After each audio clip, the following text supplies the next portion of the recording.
Dear students, आज हम discuss करने जा रहे हैं फर्मी एनर्जी। ठीक है, तो फर्मी एनर्जी जो है वो एक ऐसी एनर्जी है जिसके करस्पॉन्डिंग इलेक्ट्रॉन्स के किसी भी स्टेट में मिलने की जो प्रोबेबिलिटी होती है या संभावना होती है वो कितनी होती है 1/2, या हम कह सकते हैं 50% प्रोबेबिलिटी होती है। ठीक है, तो इसके लिए हम लोग क्या करेंगे, हम सबसे पहले शुरुआत करेंगे बोर मॉडल से। हमको ये पता है कि जो बोहर मॉडल है, जो बोहर ने दिया था अपना एटॉमिक मॉडल, उसमें उन्होंने कहा था कि जो एटम है वो कैसा है, स्फेरिकल शेप का है, जिसके सेंटर में न्यूक्लियस है और जिसके चारों तरफ इलेक्ट्रॉन्स जो हैं वो सर्कुलर ऑर्बिट में रिवॉल्व करते हैं।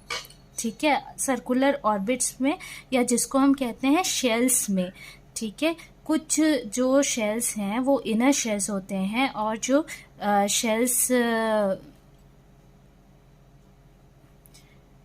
कुछ शेल्स जो हैं वो बाहर की तरफ होते हैं, आउटर मोस्ट शेल्स होते हैं। ठीक है, तो हर एक एटम का एटॉमिक नंबर के हिसाब से कन्फिग्रेशन होता है और जो इलेक्ट्रॉन्स जो हैं वो अंदर की तरफ रहते हैं वो टाइटली बाउंड रहते हैं न्यूक्लियस से, और जो बाहर की तरफ रहते हैं वो थोड़ा लूज रहते हैं, उन पे न्यूक्लियस की पकड़ बहुत ज़्यादा नहीं होती है।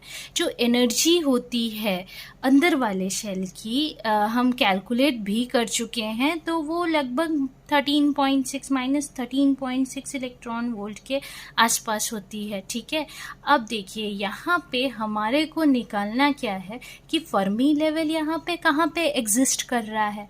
तो फर्मी लेवल, ये जो इनर लेवल है और आउटर लेवल है, इनके बीच में कहीं, ये इनर लेवल आउटर लेवल के बीच में कहीं पे एग्जिस्ट कर रहा होता है। ठीक है, और उसके मिलने की संभावना कितनी होती है, ओनली 50%। ठीक, तो ये पता कैसे चले कि ये फर्मी लेवल है कहाँ पर, तो इसके लिए हम क्या करते हैं, क्योंकि हम बात करते हैं इलेक्ट्रॉन्स की, तो इसीलिए हम यहाँ पर यूज़ करेंगे फर्मी डिरैक स्टैटिस्टिक्स का। तो फर्मी डिरैक स्टैटिस्टिक्स का यूज़ करके हम क्या करेंगे, फर्मी डिरैक स्टैटिस्टिक्स ने एक फंक्शन दिया f(e), जिसे फर्मी फंक्शन कहा जाता है, और इससे हम निकालेंगे इलेक्ट्रॉन के मिलने की प्रोबेबिलिटी को, और इसको एक्सप्रेस करते हैं 1/1 + e⁻⁡ से। ठीक है, अब यहाँ पे ये तो हो गया आपका फर्मी फंक्शन, और ये जो एनर्जी है ये कौन सी एनर्जी है, ये वो एनर्जी लेवल की एनर्जी है जिसमें इलेक्ट्रॉन मिलने की प्रोबेबिलिटी हमारे को निकालनी है, और EF जो है वो है फर्मी एनर्जी। ठीक है, अब देखिए 0 केल्विन जब टेम्परेचर होगा तो वहाँ पर तो कोई भी ट्रांजिशन नहीं होगा, तो ट्रांजिशन जो है उसके लिए हमारे को थोड़ा सा टेम्परेचर देना पड़ेगा।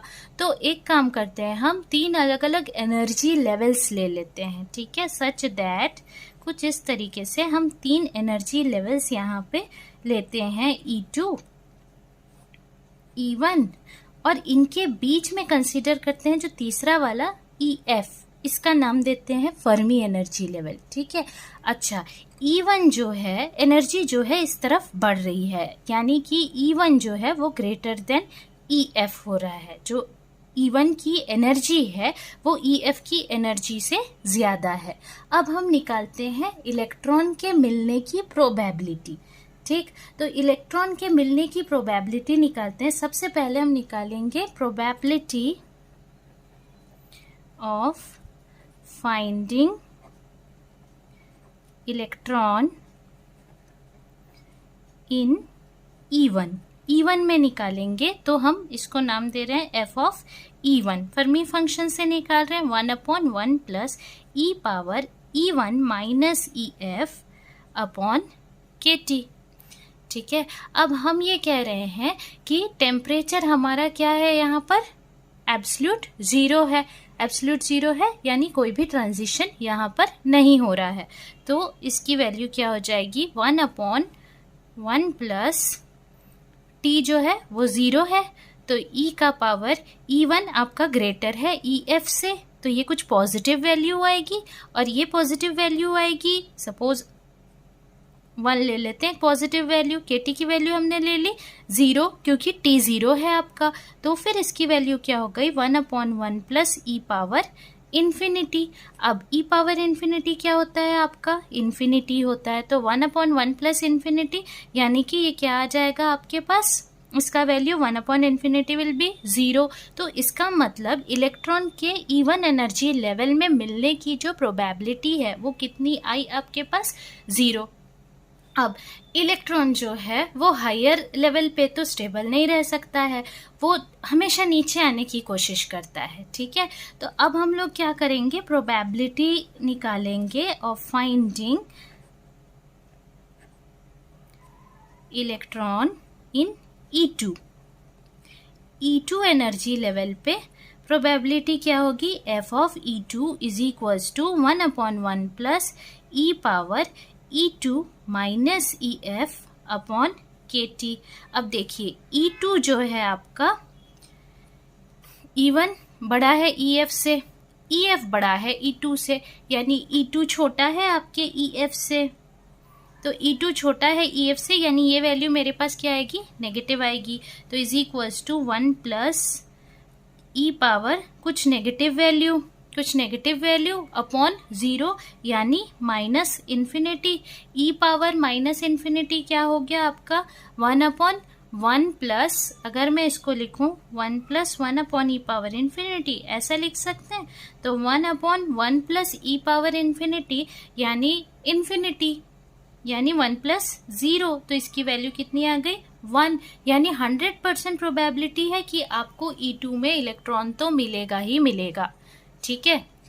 अब देखिए तीसरा हमारा मेन जो मोटो था कि EF में हमको निकालना था एक्चुअली, तो probability of finding electron in EF energy level, तो F ऑफ EF आप निकालेंगे तो 1/1 प्लस ये क्या हो जाएगा e power EF minus EF, यानी ये तो यहीं पे 0 हो गया, तो 1/1 प्लस e पावर 0 यानी 1 plus 1, this is equals to 1/2, यानी 50%, यानी इलेक्ट्रॉन के मिलने की संभावना यहाँ पर फर्मी लेवल में कितनी है 50%।